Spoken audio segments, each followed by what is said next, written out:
This is my friend. This is Gabby Savage. We met at Columbia State when we were both getting our associate's degree. So the reason I really wanted to have a meeting, super casual, clearly on my bed, and chat was because Gabby really just changed my life and how I perceive myself, how I perceive people around me, and my expectations of people and my expectations of myself.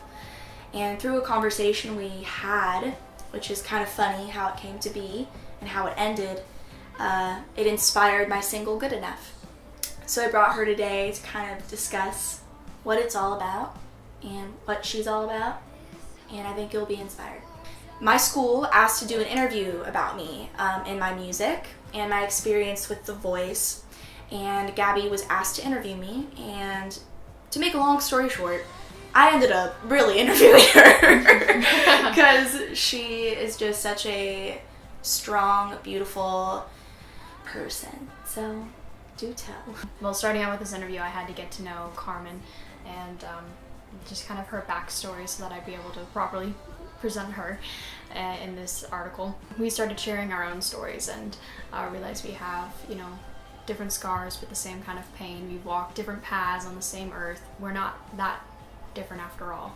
So I grew up without any real family and had to strive to make myself good enough for other people, to gain acceptance. And while she did grow up with family, we both had that where we never felt like we added up, like we were never enough. Through years of experience growing in that, through all those hard circumstances, we both came to a point where where we're finally starting to accept that we are good enough. Mm-hmm. And that self-confidence is not pride, that mm-hmm. it's accepting that, okay, I do have these gifts, I do have these abilities, I do have these talents, and I can mm-hmm. use them to help other people, to encourage and inspire other people, to empower other people who were like I was before.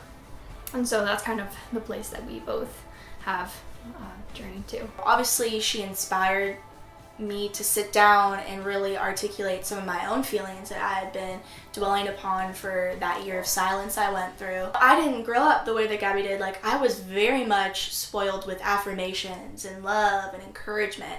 So it's why the heck are you the way you are, And what I learned is someone could tell you all day how amazing you are, but the one comment that is negative could sometimes be louder, which is just so odd to me. And I no longer live my life that way. I've learned to tune out the negative comments that aren't productive.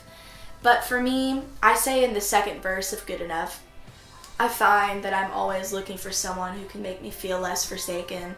I pray they'll stay, but I know that they'll run and wind up leaving me vacant. And I feel like in my life, there have been so many people that I've invested into and that I've loved and I've cared for deeply, and they mutually couldn't do the same. And that's okay. Some people aren't capable of loving as hard as you can, but I put my sense of worth into the hands of those individuals. Mm-hmm. And when they couldn't come through for me, it was, oh my gosh, you can't because I'm not enough for you.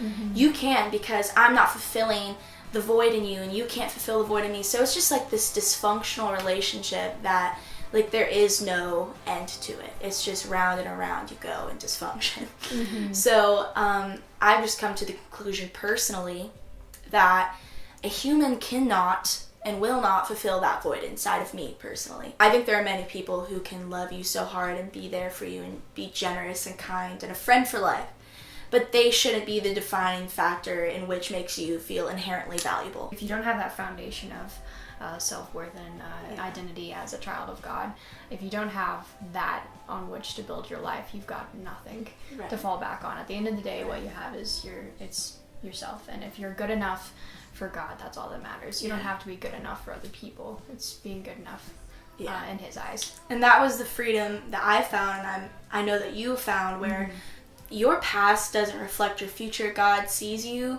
for you. Mm-hmm. He doesn't look at you and all always of good enough. The disgusting things we do at times. He doesn't care. He sees through it. He loves you. He forgives you and accepts you for the beautiful person you are, which is a child of God. And once I came to that conclusion, and also the conclusion of, relationships, I found such freedom, such liberation, where in the last chorus, to summarize kind of that thought of, self-worth, I say, I'll keep on trying, I'll keep on striving, I won't be begging for love, and when I find it, I won't undermine it before it's even begun. Every time that I look back on what I did, I'll know I'm good enough.